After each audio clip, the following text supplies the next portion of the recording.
अस्सलामुअलैकुम। आज हम रॉयल मुगलाई चिकन बनाएंगे, जिसके लिए हम सबसे पहले चिकन को मैरिनेट करेंगे। एक बोल में हम 3 टेबलस्पून दही ले लेंगे, हाफ टी स्पून हल्दी पाउडर, कश्मीरी मिर्ची पाउडर 1 टेबलस्पून, 2 टीस्पून धनिया पाउडर, 1 टीस्पून जीरा पाउडर, नमक 1 टीस्पून, अदरक लहसुन का पेस्ट 1 टेबलस्पून भरकर इन मसालों को अच्छी तरह से मिलाएंगे। हम इसमें चिकन डाल देंगे 500 ग्राम। अच्छी तरह से धो लें चिकन को और सुखा लें। अच्छी तरह से चिकन पर हमने मसाला लगा लिया है। हम इसे आधे घंटे के लिए रख देंगे। चिकन मैरिनेट हो रही है, हम कुछ मसाले तैयार कर लेते हैं। 8 से 10 बादाम, 8 से 10 काजू, 1 टेबलस्पून डेसिकेटेड कोकोनट यानी सूखे नारियल का पाउडर, 2 हरी मिर्चियाँ, आधा कप तली हुई प्याज। ये हम रेडीमेड यूज़ कर रहे हैं। अगर आपके पास रेडीमेड नहीं है तो 1 बड़ी प्याज लेकर उसे फ्राई कर लें।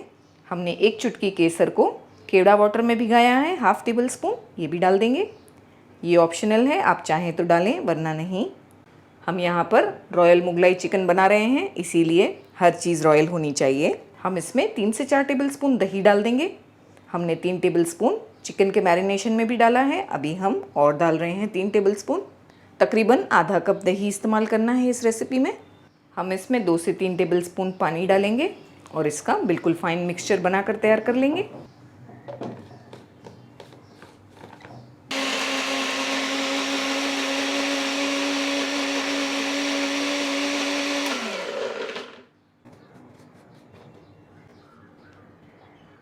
हमने 4 से 5 टेबलस्पून ऑयल गरम करने के लिए रखा है। ऑयल की क्वांटिटी आप पर डिपेंड होती है, आप चाहें तो कम भी डाल सकते हैं।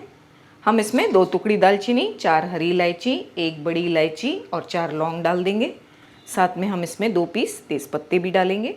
बस आधी मिनट इन्हें पकाएंगे ऑयल में, ताकि इनकी खुशबू ऑयल में आ जाए। हम इसमें थोड़ा घी भी डालेंगे। रॉयल मुगलाई चिकन घी में बनाई जाती है।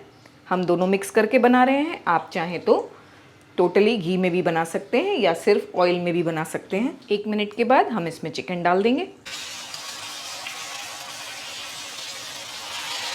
फ्लेम को हमने हाई रखा है। हाई फ्लेम पर हम चलाते हुए चिकन को पकाएंगे 4 से 5 मिनट तक। यहाँ हमें एक चीज़ का ध्यान रखना है कि चिकन को अच्छी तरह फ्राई करना है हाई फ्लेम पर चलाते हुए, तभी इसका टेस्ट अच्छा आएगा। जो हमने चिकन मैरिनेट की है वो ज़्यादा देर तक भी मैरिनेट करके रख सकते हैं। हम अक्सर ऐसा करते हैं कि मॉर्निंग में चिकन को मैरिनेट करके जो मसाला है उसे ग्राइंड करके रख देते हैं और इवनिंग में बहुत ही फास्ट हमारी कुकिंग हो जाती है और ज़्यादा टेस्टी बनता है, क्योंकि हमने इसे काफ़ी देर तक मैरिनेट करके रखा होता है। बस चिकन को अच्छी तरह हमने फ्राई किया है, आप देख सकते हैं बहुत अच्छी तरह चिकन फ्राई हुई है।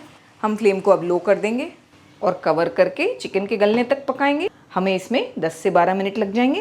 12 से 15 मिनट हो चुके हैं चिकन को पकते। हमने एक बार बीच में चेक भी किया था और 1 टेबलस्पून पानी भी ऐड किया था। इसे कम्प्लीटली छोड़ ना दें, एक बार चेक करें। बहुत अच्छी तरह चिकन भुना गई है, तमाम ऑयल भी अलग हो गया है। फ्लेम को हमें लो रखना है और वो मसाला जो हम ग्राइंड करके रखे हैं वो डाल देना है। हमने मसाले में थोड़ा सा पानी ऐड किया था क्योंकि हमें ये बहुत गाढ़ा लगा था।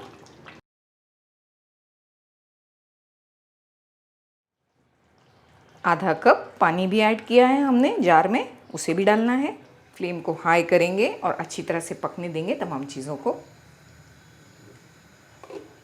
अच्छी तरह से इसमें बॉईल आ रहा है। हमें अभी फ्लेम को बिल्कुल लो करना है और चिकन को पकने देना है तमाम मसालों के साथ। कम से कम 4 से 5 मिनट पकने देना है। 5 मिनट हो चुके हैं, बिल्कुल लो फ्लेम किया है हमने। फ्लेम को हमें लो ही रखना है और कुछ बाकी की चीज़ें डाल देनी है। फ्रेश क्रीम 3 टेबलस्पून, 2 हरी मिर्चियाँ बस इस तरह से हमने कट किया है। आप तीखा कम खाते हैं तो ना डालें। वैसे हम इसमें काजू, फ्रेश क्रीम, बादाम ये सारी चीज़ें डालते हैं, इसीलिए थोड़ी सी मिर्ची एक्स्ट्रा डालते हैं। हाफ टी स्पून गरम मसाला पाउडर जो हमारा होममेड है। बस अच्छी तरह से मिलाएंगे। फाइनली हमने ये सारी चीज़ें डाल दी हैं। अच्छी खुशबू आ रही है और बहुत अच्छी बनकर तैयार हुई है। ये ग्रेवी हमें बिल्कुल परफेक्ट लगती है। बस फ्रेश क्रीम और गरम मसाला डालने के बाद हमें फ्लेम को बिल्कुल लो करना है, सबसे लोएस्ट पॉइंट पे रखना है और 4 से 5 मिनट पकाना है ताकि अच्छी तरह से तेल ऊपर आ जाए।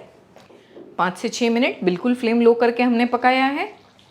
माशाल्लाह तेल भी ऊपर आ गया है और ग्रेवी भी परफेक्ट हो गई है। थोड़ी देर रख देने से ये और भी गाढ़ी हो जाएगी, तो ये पॉइंट पे फ्लेम को हम बंद कर देंगे। नमक को भी ज़रूर टेस्ट कर लें क्योंकि हमने इसमें काफ़ी सारा काजू और बादाम डाला है, तो नमक कम लग सकता है। हम इस पर थोड़ा हरा धनिया स्प्रिंकल कर देंगे और इसे ऐसे ही रहने देंगे 5 मिनट के लिए, बाद में सर्व करेंगे।